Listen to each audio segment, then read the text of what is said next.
No one would have believed that early in the year 1980, fandom was being watched keenly and closely by intellects vast, cruel, and unsympathetic, who regarded our conventions with envious eyes, and slowly, surely drew their plans against us. Then early in the year 1980 came the great disillusionment as a storm burst across Spanish America, shattering the precious tranquility, and thus began the fantastic adventures of Philadelphia, Secret Agent Fan. The makers of Solar Flare, the only felt-tip pen that can write on the surface of the sun, brings you the fantastic adventures of Philadelphia, Secret Agent Fan, a nickel and dime production, in Episode 5, Boston Beer Blast. Deep within the bowels of a proper Bostonian hotel, a phone rings with great authority in the dark. Ring. Ring. While I was in my sleep, I grabbed the phone and lifted it to my ear. Hello? Ring. I placed the phone down and lifted the receiver to my ear. Hello? Is this Philadelphia Secret Agent Fan? Yeah. Oh, is that you, Kay? This is me, Phil, K. This is Phil, Kay, me. What's up? An adjective meaning to or at any point that is considered higher. But that's not why I called. Then what? What is a pronoun? Stop asking questions, Phil. A crisis is afoot. I thought a crisis was an impending disaster. Delphia? Yes, sir, yes. Phil, I have news so incredible, so fantastic, that, Phil, there is no beer in the con suite. Phil? Phil? Oh, sorry, sir. I guess I fainted. I thought I heard you say there was no beer in the con suite. I did, Phil. No beer in the con suite. No beer at the bid parties. No beer in the hotel bar. Sounds like one hell of a party, sir. No, Phil. None of the containers of beer were opened. Every bottle, every can is still sealed, but empty. Incredible! Any clues? Only that every container has two tiny puncture marks on the side. Almost as if they had been bitten. An icy blast of wind blew open the shutters of my window, admitting the cold, blue moonlight. In the distance, wolves began to howl. You're talking like it's a vampire, Kay. That's right, Phil. A beer-drinking vampire? Philadelphia, Secret Agent Fan. Oh, shit. Your mission, if you should decide to accept it, Like to have a choice. is to track down this foul, fermented fiend and save fandom from a fate worse than death. Yeah, sobriety. Good luck, Phil. And, don't call me, I'll call you. I placed the receiver on the phone and reached inside my pajamas. Ah, there it was, hard as a rock, and twice as cold. My last can of beer. I shook it near my ear, still full. Probably then what I held in the palm of my sweaty hand was the last beer in the hotel. In the distance, the wolves began to howl again. In the hallway, I heard footsteps coming towards my door. They came nearer and nearer. I leaped behind the bed and pulled out my gun. The footsteps came nearer and nearer. We will return in a minute to the fantastic adventures of Philadelphia right after this important announcement. Ladies and gentlemen, early this AM, the CIA became PO to the MO of the FBI when they ID'd a UFO high above LA, Washington, D.C. headquarters, NG to TNT ICBM, but okayed an LSD warhead SAM in an effort to OD the UFO. We'll have more information for you later. This was just the initial report. We now return you to Episode 5, Boston Beer Blast. And nearer and nearer and further and further. Oh well. I quickly dressed and dashed for the elevator. First stop, the con suite. I hit the button and seconds later the elevator doors opened with a bing and a whoosh and out rolled a dense London fog. Coolly I stepped inside and the graveyard wind slammed the door shut behind me. I hit 7, which is between 8 and 6, and from under the elevator I heard the long drawn out howl of a timber wolf. I These things are everywhere.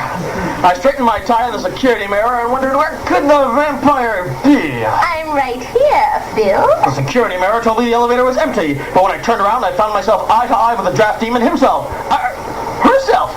It was a she, an incredibly beautiful vampire in a tight white dress that could hold no secrets, and long blonde hair that told no tales. My name is Periana, Phil. Periana Phil, eh? A strange name for a vampire. How many vampires do you know, Phil? Touché.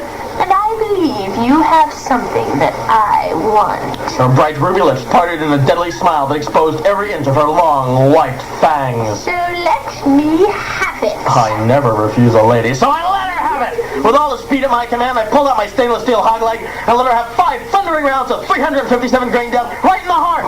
Boom, boom, boom! Which slid through her body and blew out the back of the elevator. Maybe diplomacy. You have to do better than that. I'm open to suggestions. Now give me that beer. Give my last beer to the likes of you? Never! Then I'll take it from your cooling corpse. Slowly, she came towards me. I backed up until I was flat against the elevator doors. I was just about to think of something clever when the elevator arrived at 7 and the doors opened, spilling me into the hallway, making me drop my gun, my wits, and the beer. I watched in stunned horror as the can rolled away from me through an open door right into the middle of the gun suite. It lay there in plain sight for 1 second. Then every fan in the room dove upon it in a mad fight to the death. Faster white as Periana joined the battle. I scrambled to my feet and rushed to the edge of the melee. There were feet and fists, cursing and cursing, screams of rage and delight. Why, it was great.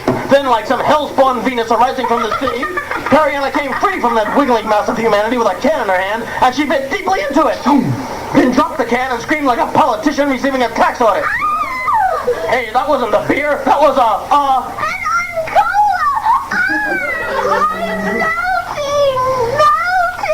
Hey, that line's copyrighted. I'm metamorphosing into a liquid! That's better. She immediately began doing her James Arness's The Thing impersonation, and with a bubble and a hiss and a squish, she dissolved into a puddle on the floor that was probably going to be hell to clean. Ring! Ring! I picked up the phone. Consuite. Phil, you did it. Fandom is certainly proud of you today. Okay? How do you know? It just happened. I'm a spy too, you know. Okay. Phil, after this, what you need is a vacation. A vacation? Really? Why, certainly, Phil. Why don't you take a few weeks off? Travel north. Why, if you went to New York, you could catch the opening of the new, Grover Cleveland Bridge, yes, in New York. A bridge opening? Oh, boy! But are you sure you won't need me for a while, sir? Don't worry, old man. You just go to New York and have a good time. This is really nice of you, Chief. Talk to you in a week or so. Goodbye. I wish you wouldn't call me Chief. Sir, Yes, Susan. do you think he bought it, sir? Like it was on sale. He's doing exactly what we want him to do. And what's that? That, young lady, is an article of speech. Why don't you buy a dictionary?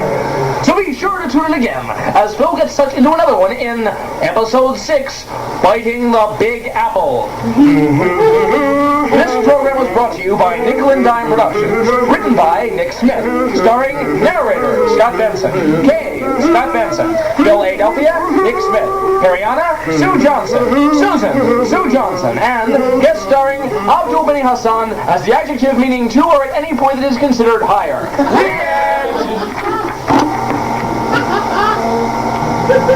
Episode number 6, Biting the Big Apple. Deep within the bowels of a New York hotel, a phone rings incessantly. It rings again urgently.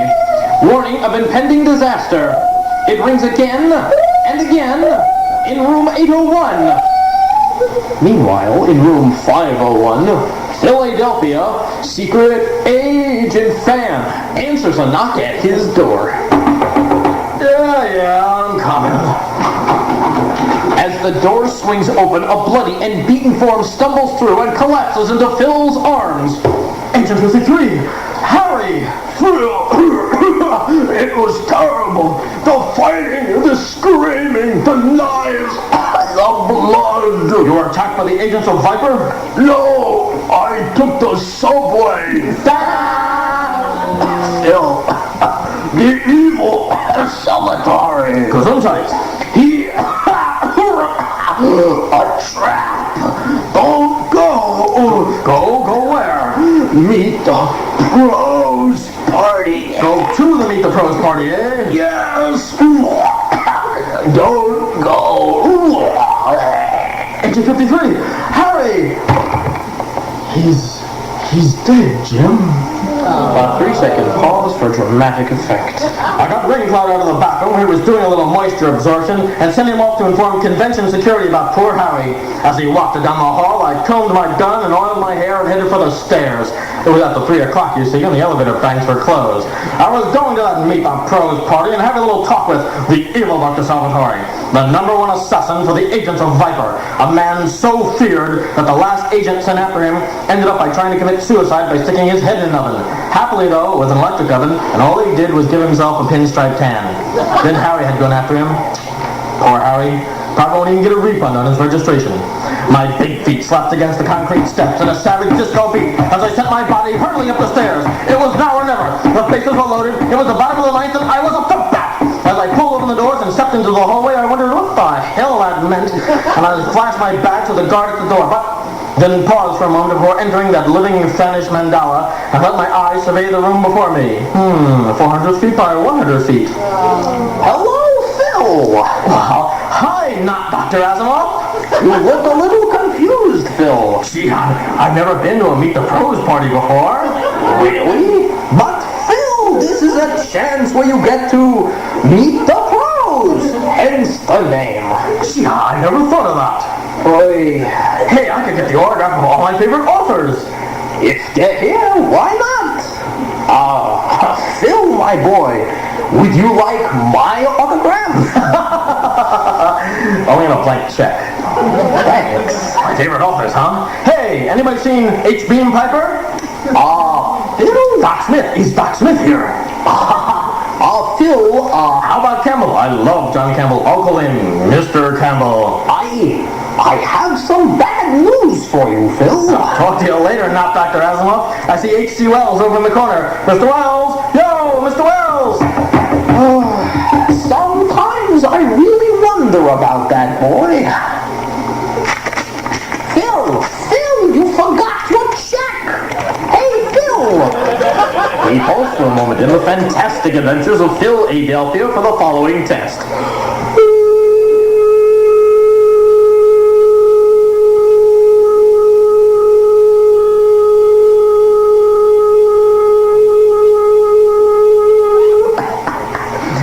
This has been a test. This was only a test. Please put down your pencils and hand in your papers. This will not count on your final grade. This was only a test. We now return you to episode number 6, Biting the Big Apple.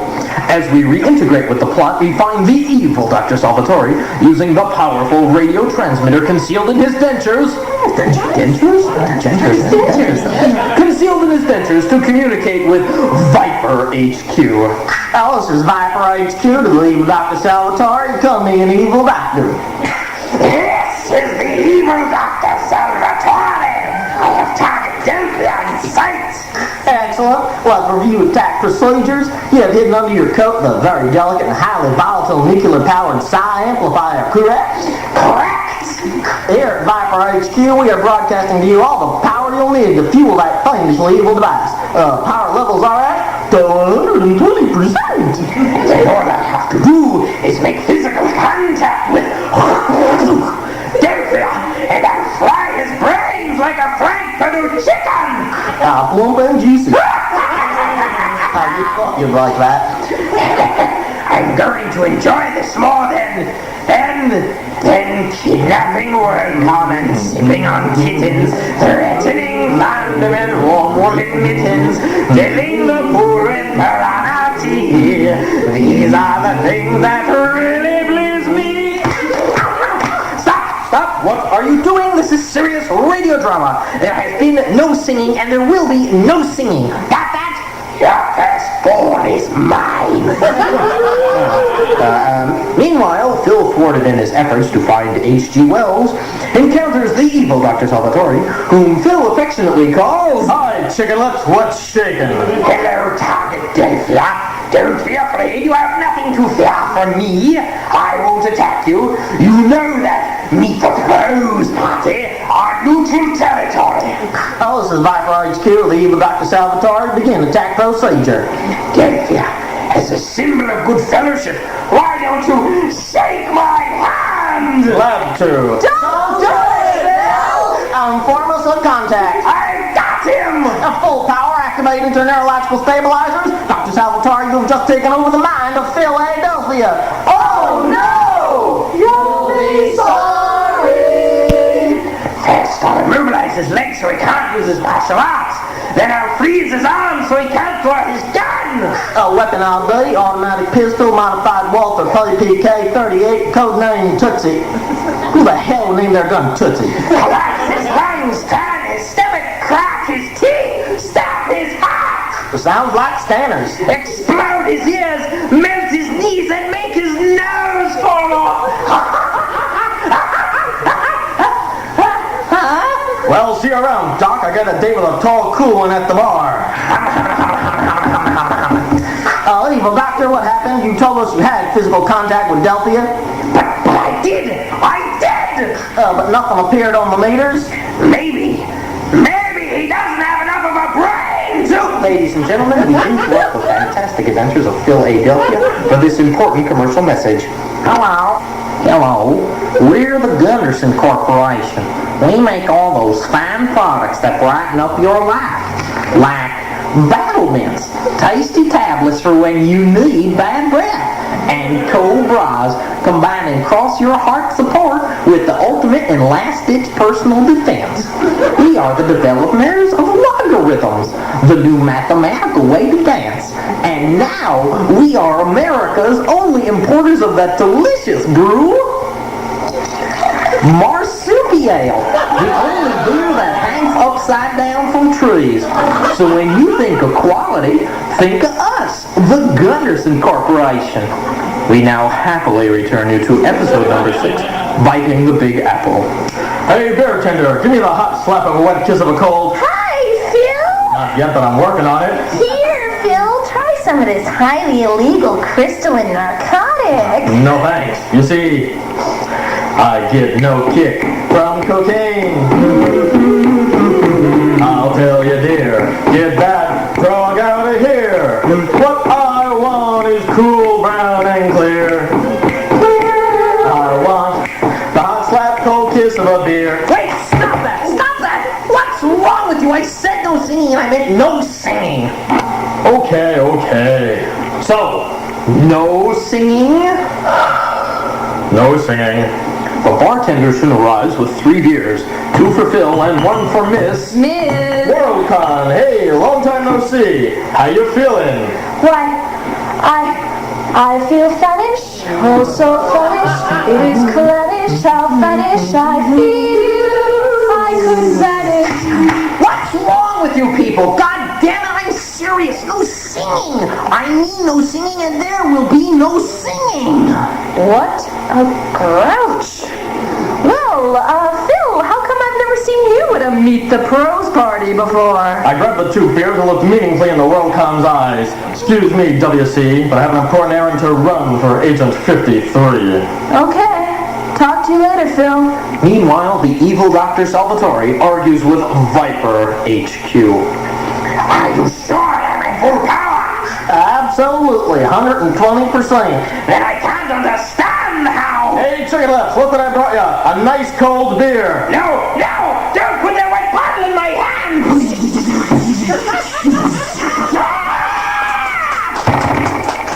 Hey, nice special effects, Doc. How do you make the smoke come out of your ears like that? Doc? Chicken lips? It worked. He's fried like a Frank Perdue chicken. Plump and juicy. Who said that?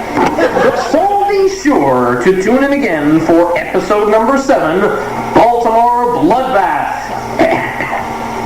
He's crafty and he's nifty, he's muscular and thrifty, his IQ must be 50, he's Phil A.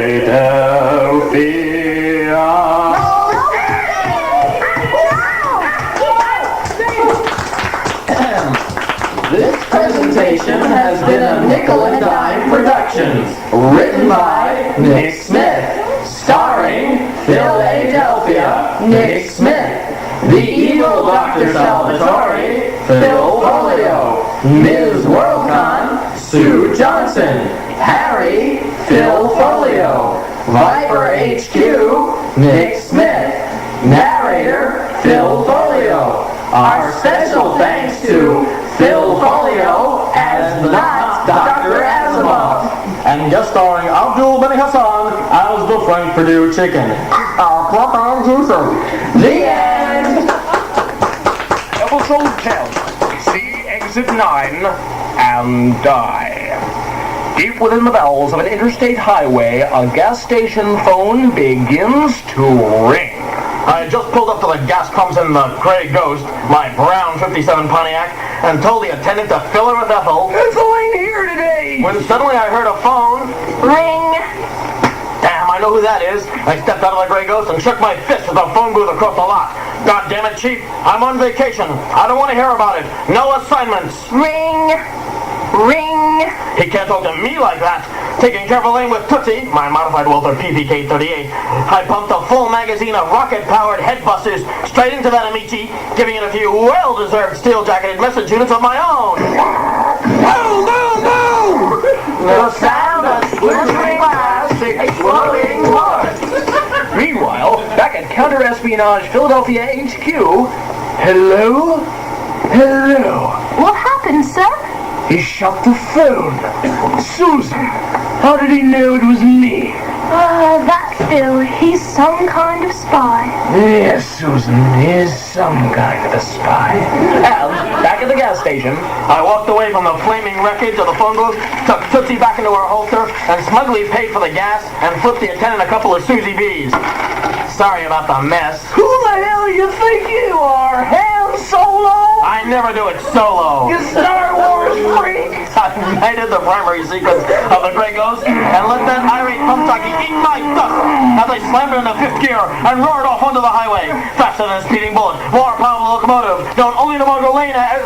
Oops, wrong scenario. I lit my Goodyear strap a fistful of concrete and started climbing on top of the miles. With 9 big ones under my belt, it was only 400 miles more to Chicago. World gone, here I come. we will return you to the fantastic adventures of Philadelphia right after this important message from the Gunnarsson Corporation. Oh, why? Please!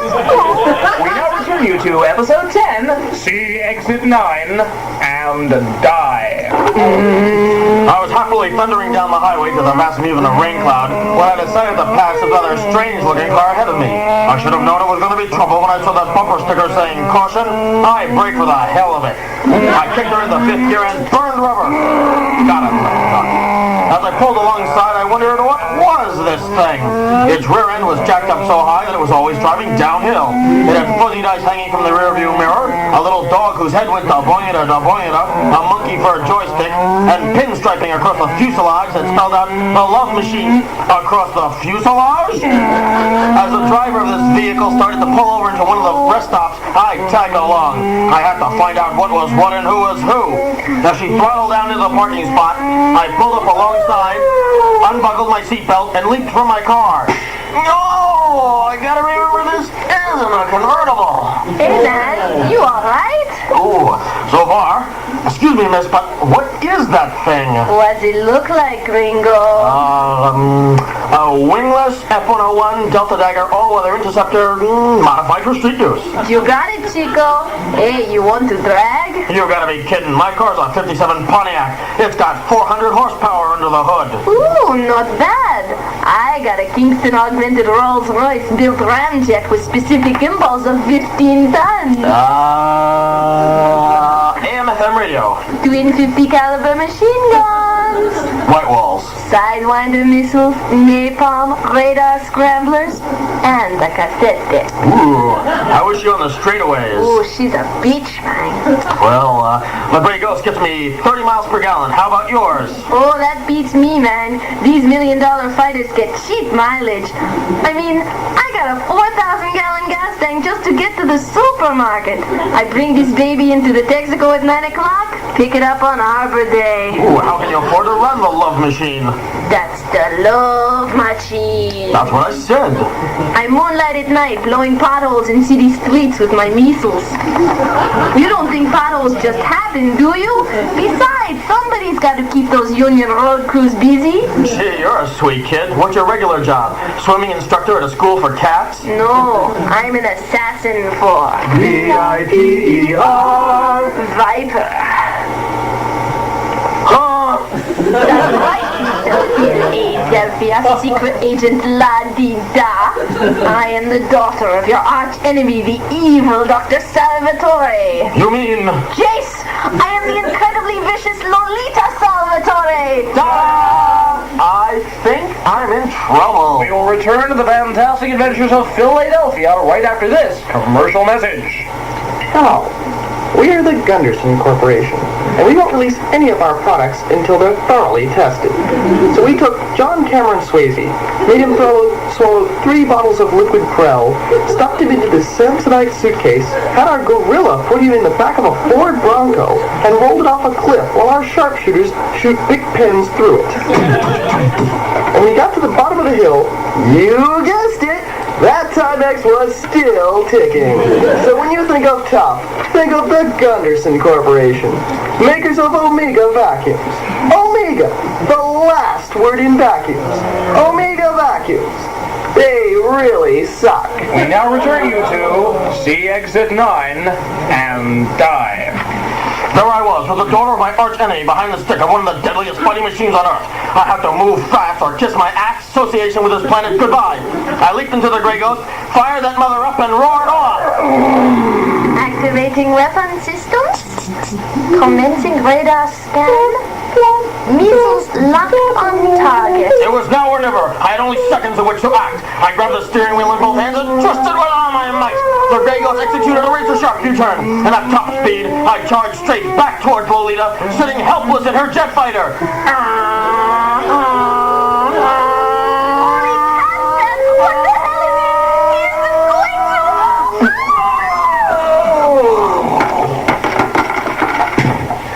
From the smoke and flame of the man-made hell stumbled only one battered and smoky figure. Phil A. Delphia lives! Oh, barely. As I backed away from that roaring inferno, the intense heat singeing my clothes and flesh, the rest stop phone started to ring. I shuffled over to it. Hello, Kay. Phil, it's incredible. How could you have survived that crash? Clean living. What's that got to do with you? Besides, sir, their F-101s are pretty tough up in the air or against ground fortifications, but they just haven't got what it takes to go one-on-one with a Pontiac. You know, sir, those agents of Viper are getting pretty serious about killing me. Well, Phil, war is hell. What did you say? War is hell. No, I mean... I waited years for this moment. No, Kay. War is bloody conflict between 2 or more opposed tribes. They finally got me. It's the science of military operations. So be sure to tune in again. And it's a game of cards. For more of the fantastic adventures of Phil A. Delphia, secret agent fan, in episode 11... Windy City Wipeout! This program was brought to you by Nickel and Dime Productions, written by Nick Smith, starring narrator Scott Benson, Philadelphia, Nick Smith, the incredibly vicious Lolita Salvatore, Sue Johnson, Kay, Nick Smith, attendant Scott Benson, Gunnarsson Corporation Jill, Len Kaminsky, Susan, Sue Johnson, and guest starring Abdul Beni Hassan as the monkey fur joystick. The end!